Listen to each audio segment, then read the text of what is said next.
గుసగుసలే గున్నా మామిలో ఈ రసరసలే. ఫ్రెండ్స్, నిన్న జరిగిన ఎపిసోడ్ తర్వాత వైల్డ్ కార్డ్ ఎంట్రీ వచ్చిన తర్వాత అందరు వెళ్ళిపోయారు. వీళ్ళు గుసగుస పెట్టుకుంటా ఉన్నారు. వీళ్ళు బాండింగ్ వాళ్ళు ఉన్నారు కదా, ఎవరెవరు బాండింగ్ అంటే అర్థమైపోతుంది.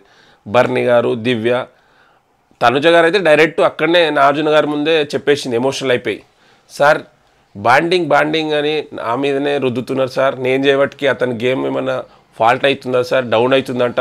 నేను చేయబట్టికైనా సార్ బాండింగ్ అంటే నేను ఒక్కడనే ఉన్నానా, ఇంకా వేరే వాళ్ళు కూడా ఉన్నారు కదా అనేసి తనుజ అక్కడనే ఎమోషనల్ అయిపోయి చెప్పేసింది. కానీ అక్కడ ఇంక ఇద్దరు ఉన్నారు కదా, వాళ్ళు చెప్పలే. వాళ్ళ ఎపిసోడ్ అయిపోయిన తర్వాత ఇద్దరు గుసగుస పెట్టుకుంటున్నారు. ఏంటి అంటే బాండింగ్ అనేసి నాకు చాలా భయం అయిపోతుంది. ఎవరంటారు? దివ్య అంటుంది బర్నీతోని. సార్ అన్న బాండింగ్ అని ప్రతి ఒక్కరు వైల్డ్ కార్డ్ ఎంట్రోలు వచ్చి మీ బాండింగ్ ఉంది అని చెప్పేస్తున్నారు. నాకు చాలా భయం అవుతుంది. ఎందుకు భయం అంటే మండే రోజు నామినేషన్ పడుతుంది కదా, ప్రతి ఒక్కరు అదే విషయం తీస్తారు. వైల్డ్ కార్డ్ ఎంట్రీ నీకు ఇష్టం లేదు పర్సన్ ఎవరు అంటే అందరు బర్నీ పేరే చెప్పారు. బర్నీ పేరు ఎందుకు చెప్పారంటే బాండింగ్ గురించి. బాండింగ్ ఎవరు అంటే ఆల్రెడీ తనుజ అందరి ముందు చెప్పేసింది, నేనే ఒక్కనే ఉన్నా అనేసి. తనుజకు తక్కువ పడుతుంది, మీరు కావాలంటే. దివ్యకు, బర్నీ గారికి నామినేషన్లు 100% ఈ విషయంలో పడుతుంది, బాండింగ్ విషయంలో. ఓకే, తర్వాత మళ్ళీ బర్నీ గారు అక్కడ మాట్లాడుతున్నారు. ఎట్లా అంటే తనుజ ఇక నాతో మాట్లాడదు ఇక అనేసి. తనుజ ఎందుకు మాట్లాడదంటే ఆల్రెడీ అట్లా వచ్చి ఆమె పేరు యూజ్ అవుతుంది, ఆమె పేరు బ్యాడ్ అవుతుంది కదా. ఓకే, బాండ్ ఉండని ఆమె కరెక్ట్ ఆడుకుంటున్నది, ఆమె గేమ్లో ఆడుతున్నది. నానా అని కూడా బాండింగ్ ఉన్నది కాదంటలేను, కానీ ఆమె గేమ్స్ కూడా ఆడుతుంది, టాస్క్లు ఆడుతుంది. నువ్వే అసలు బర్నీ గారే నా బాండింగ్ అని కూడా తిరుగుతుంది, కానీ ఎక్కడ మీరు గేమ్ ఆడిరు ఒక్కటి చూపించండి. అందుకే తనుజ గారు నాతో మాట్లాడరు అంటే మాట్లాడారు, తగ్గిపోతుంది ఇక. అప్పటి చెప్పేసింది కదా వేరే బాండ్ ఉన్నది, ఇంకా నేను లేకున్నా సరే అన్న పాయింట్ ఆఫ్లా ఇప్పుడు నీతో మాట్లాడేది చాలా తగ్గుతుంది. ఎందుకంటే బాండింగ్ అనుకుంటా నీ గేమ్ తగ్గుతుంది, వాళ్ళ గేమ్ తగ్గుతుంది. అసలు ఒకటి చెప్తా, అసలు బిగ్ బాస్కి వచ్చింది ఎందుకు? బాండింగ్ పెంచుకోనిక కాదు కదా. ఆడియన్స్ టాస్కులు ఆడిపించి ఆడియన్స్ మెప్పించాలి, ఓట్లు ఎట్లా వేయించుకోవాలి, ట్రోఫీ దగ్గరికి పోవాలి, టాప్ 5లో పోవాలి, అది కదా మీ ప్లాను.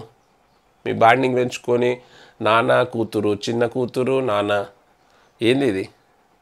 కరెక్ట్ కాదు కదా. అయితే దివ్య కూడా ఎమోషనల్ అయిపోయి ఏడుస్తున్నది నైట్లో.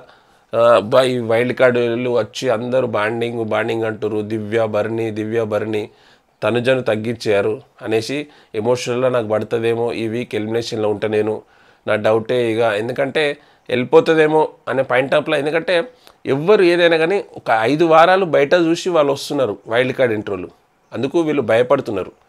5 వారాలు వాళ్ళు వస్తున్నారు, వీళ్ళేమో ఎవరిని ఎక్కడ దొక్కాలో ఎక్కడ లేపనో వైల్డ్ కార్డ్ వాళ్ళకి అందరికి తెలుసు, చూసి వస్తారు కాబట్టి. ఓకేనా, బర్నీ గారు ఇప్పటికైనా స్టాండ్ తీసుకొని గేమ్ మీద ఫోకస్ చేయాలి, బాండింగ్ బంద్ చేసుకొని. అంతేగాని తనుజ గారు నాతో ఇక మాట్లాడరేమో, మాట్లాడితేంది మాట్లాడుకుంటేంది, గేమ్లు ఆడుతూ ఉంటే వాళ్ళే పరిచయం అవుతారు, వాళ్ళే మాట్లాడుతూ ఉంటారు. గేమ్ మీద కదా ఫోకస్ చేయాల్సింది.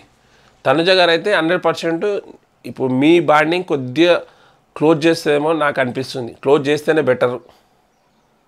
అంటే బాండింగ్ అంటే ఓకే మాట్లాడితే మాట్లాడవచ్చు ఫుల్, ఎక్కడ చూసినా కానీ మీరు హౌస్లో నువ్వు, దివ్య, తనుజ ముగ్గురే కనిపిస్తారు ఎక్కడ చూసినా కానీ.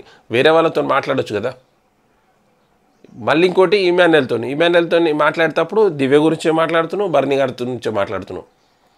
అయితే ఈ సబ్జెక్ట్ అంతా నైట్ ఎపిసోడ్ అయిపోయిన తర్వాత ఎక్కడోళ్ళు అక్కడ వెళ్ళిపోయాక ఇద్దరు కూర్చొని మాట్లాడుకుంటున్నారు, గుసగుసలు పెట్టుకుంటున్నారు. ఎవరెవరు? దివ్య అండ్ బర్నీ. ఏం చేద్దాము, ఎట్లా చేద్దాము, నాకు భయం అవుతుంది, ఎలిమినేషన్లో అయితేనేమో నామినేషన్ ఎట్లయినా నన్ను వేస్తారు అనేసి ఆయన అంటారు. ఈయన 100% ఇద్దరు ఈ మండే రోజు నామినేషన్లో పడతారు మీరు. ఫ్రెండ్స్, ఇప్పటికైనా ఈ బర్నీ గారు, దివ్య, తనుజ ఈ బాండింగ్లు బంద్ చేసుకొని ఆడితే బెటర్ లెవెల్కి వెళ్ళిపోతారని నాకు అనిపిస్తుంది. మీకు ఎట్లా అనిపిస్తుంది? ఈ బాండింగ్ కంటిన్యూ అయితే బెస్టా, ఇక్కడికే క్లోజ్ చేస్తే బెస్టా? మీకు ఎట్లా అనిపిస్తుందో కింద కామెంట్ చేయండి. ఓకే, ఫస్ట్ టైం నా వీడియో చూసినట్టయితే ఛానల్ సబ్స్క్రైబ్ చేసుకోండి. సబ్స్క్రైబ్ చేసుకున్న వాళ్ళైతే లైక్ చేసి షేర్ చేయండి. ఓకేనా, ప్లీజ్ సబ్స్క్రైబ్ స్వామి రచ్ అఫీషియల్ యూట్యూబ్ ఛానల్. బాయ్.